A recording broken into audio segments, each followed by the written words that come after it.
I'd like to introduce, please, onto the stage, so to speak, Professor Joydeep, Department of Psychology, Goldsmiths, University of London, who, if I understand correctly, is going to talk to us about neurocognitive exploration into musical creativity. Thank you very much indeed. Welcome to everyone. Thanks again for the invitation. And today I'm going to talk very briefly about some snippets of the research which is almost its infancy. It's about the musical creativity. And here, because at least in the 21st century, we are quite fascinated by this recent advent of modern neuroimaging technology. So if anything, the picture of brain is attached, I was told its credibility is increased. So I will talk a little bit on what the current neuroscience research can tell anything about the musical creativity. Again, I have to tell you that this is a very new kind of field of research. We know very little. There are good reasons there, but that shouldn't stop us from exploring, because this is an area where there are a lot of unknown things to be known. So that's actually also the beauty of doing the research. And because, as I mentioned, this is although the neuroimaging technologies has been there for quite a few decades, and actually some of the technologies are there almost 70, 80 years, but very few research hasn't been done on the topic of musical creativity there. First of all, creativity, not just musical creativity. Creativity itself considered a very difficult topic to study in the lab.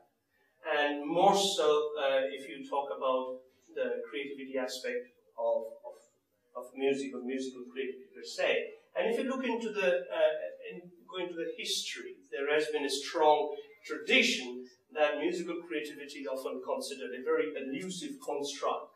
And if you turn back the clock more than 2,000 years back, the famous Greek philosopher Plato says, will you say of an artist that he makes something? Certainly not, he merely imitates. So in a sense, he clearly negates that we human beings, we cannot be creative. We just copied or just being inspired by some divine sources. Those times was considered the muse, the different muses in the Greek mythology, and that's actually also the name or the word origin of the music, where it comes from, because this music is coming from the musique, which is, if you go back, originally comes from the muse, and that means there is a divine source is there, so there is no creative role to be performed by the human. So what we do primarily is just getting inspired by the muse. And if you look into the literature, if you turn the clock forward there, the psychologists thought that musical creativity is very difficult, too complex to study, because researchers have a tendency to study a problem if it can be reduced to certain fewer number of components. But if something is too complex, you can say that is very difficult to study in the lab. And also it's very difficult to come up with a definition there. So, I mean, you cannot tell or create one definition that captures the whole spectrum of musical creativity. And another important limitations are an argument often used by the researchers that it is very difficult if you ask a musician or a creator how they come up with this very brilliant pieces of music. It's very difficult to verbalize. Introspection does not help there. So how can then all these problems which are pretty much prevalent for this musical creativity, how can we make progress? But interestingly, all these issues, aspects, they are not just specific to musical creativity. That is actually applying to any creativity research per se. And if you put this musical creativity in a much broader construct of creativity, and then the question is, how can I define a process which is creative? And again, creativity is also very difficult to define. There are dozens or maybe hundreds of definitions, but if you sum up with the different definitions, and if you try to come up with certain characteristics which define creativity, There are three principal characteristics coming up. The first is it has to be novel, something original. If you consider music something, a musician's composed something which is quite novel. Either he or she hasn't composed it earlier, or also any other listener also hasn't possibly composed. It also has to be surprising, something non-obvious component there, because it is quite non-obvious, it eliminates, or if there's elements of surprise, it elicits an aesthetical or affective response. And the third, these characteristics added later on, that it has to be useful there. Although it is difficult to apply this usefulness concept on the musical creativity, because you cannot say why or how you can impose a criteria of usefulness of the music, but researchers use it. You can de facto use it whether some newly composed music is useful or not. Suppose if you consider whether, how to evaluate whether this is valuable or not, how many CDs are sold or how many people listen to it. But there is a danger, because we know that the value of any product is depending on the culture, depending on the context. Some music which is composed now might not be that popular now, but maybe down the line, maybe after 20 years, 30 years, it might be quite popular, can be considered quite creative. Anyway, so this is the kind of broad framework by which we can define that something which is creative. What are the stages of the creative processes there? They're different, and this problem kind of bothered the researchers for many years. There's a famous book by Wallace called Art of Thought. He identified 5 stages of a creative process. This can be equally applicable to any musical creativity as well. The first is preparations. You are preparing informations, gathering informations about to solve a problem. And then incubations, then you allow your unconscious mind to think about the problem. Then intimation is just the stage just before you have this moment of inspirations. Often there's a literature or anecdotal evidence that the composers often get this sudden moment of light bulb moment. Suddenly something flashed inside.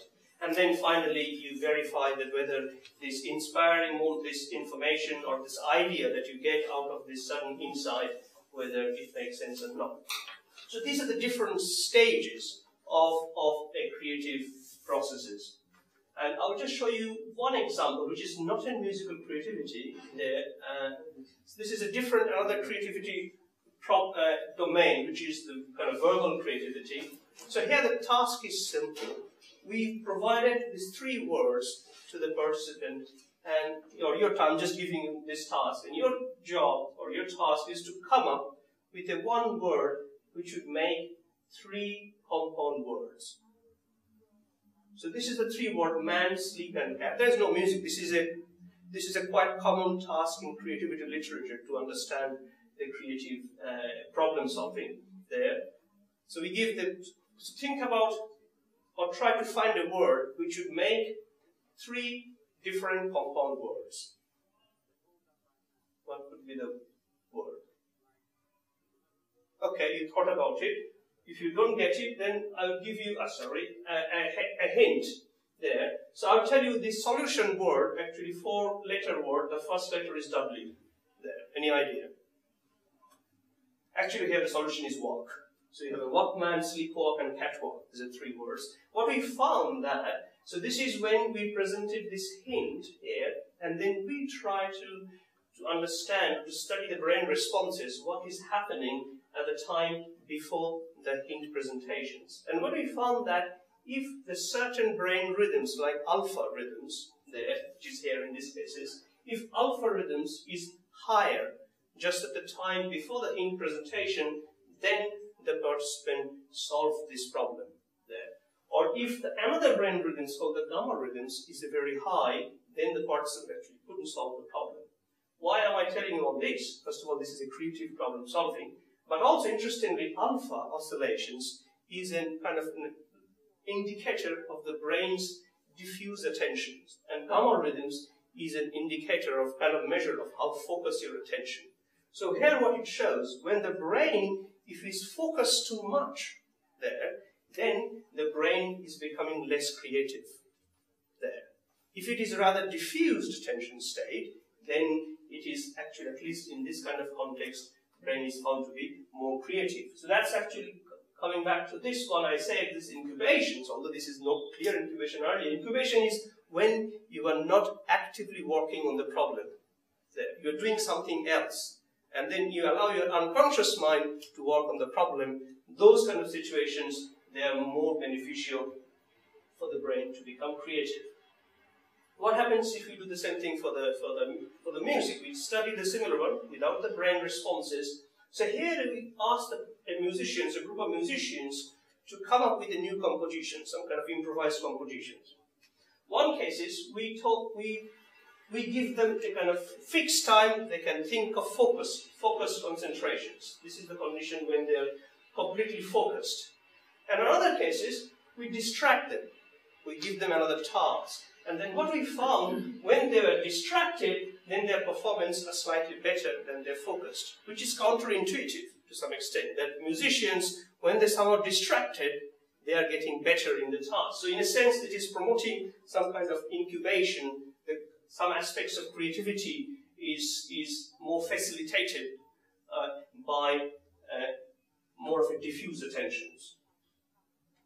So here we say that it's in creativity it is possibly preferable to have an open mind.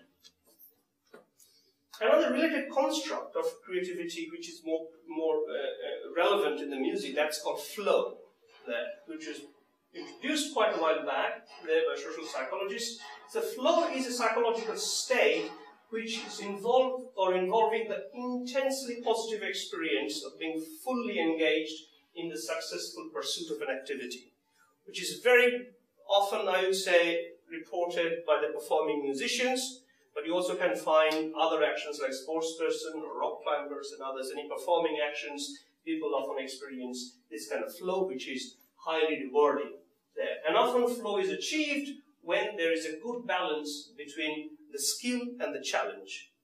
And at the time of flow, when the participants or musicians experience flow, they're completely focused on the performance, and then they march about their performance, and then there is no boundary between the performer and the performance. So in a sense, there is a loss of self-consciousness. And the time flows by. They are not being very careful about how much time has already passed. And this is very rewarding and intrinsically motivating.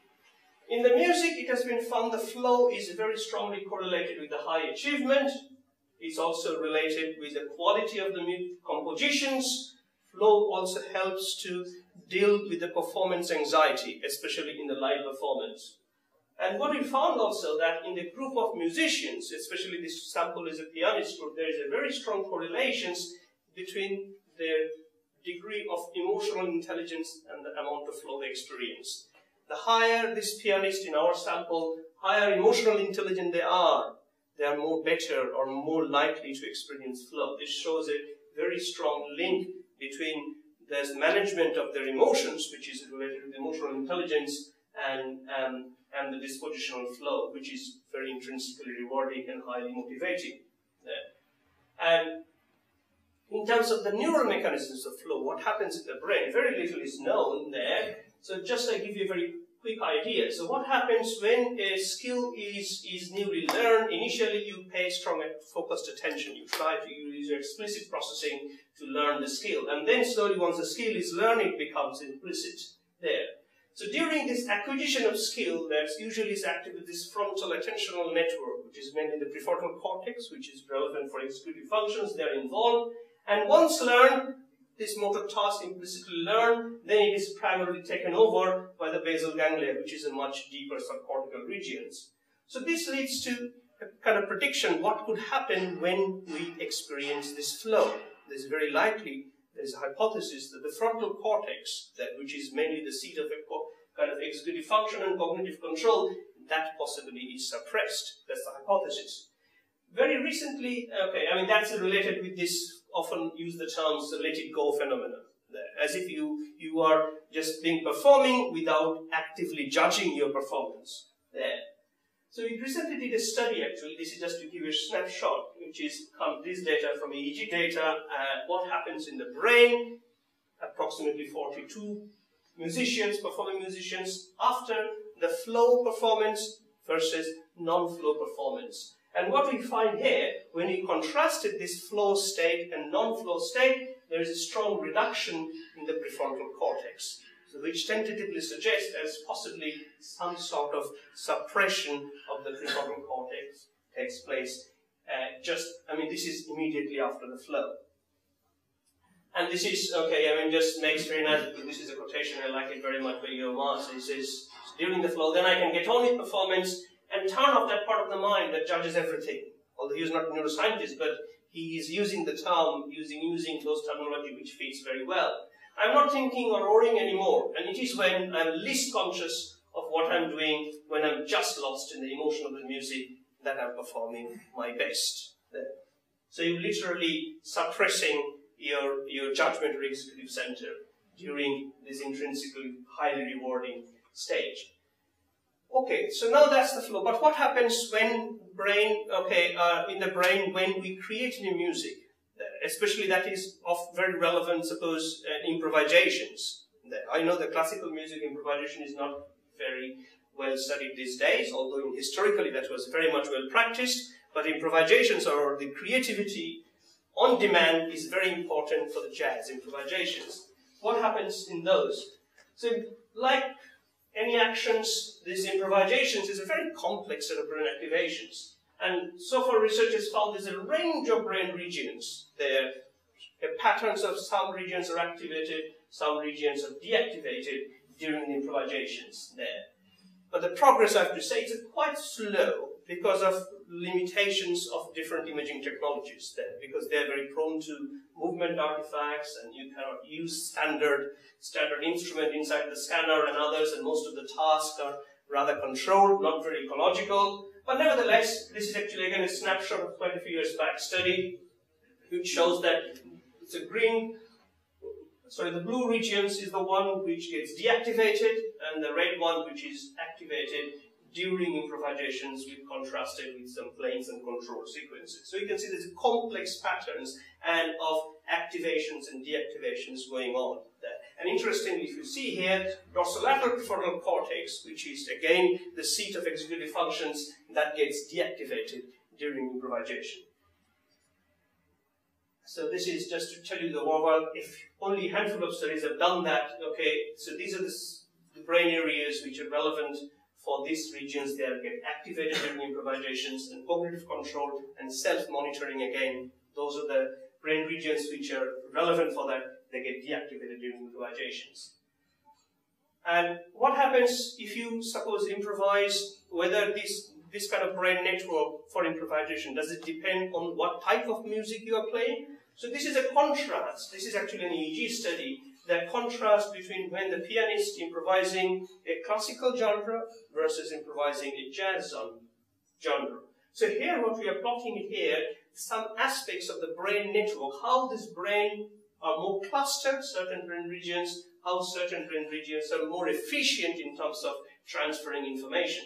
And what we found here, when the pianist is performing a classical improvisations, certain frontal and temporal regions, they are becoming more clustered and they are becoming more efficient as compared to improvising jazz music.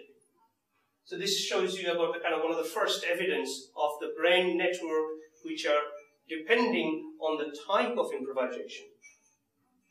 But again, I have to remind you that this is an average representation, although improvisation is a very dynamic process, so it's important to study the temporal trajectory of how this network changes with time.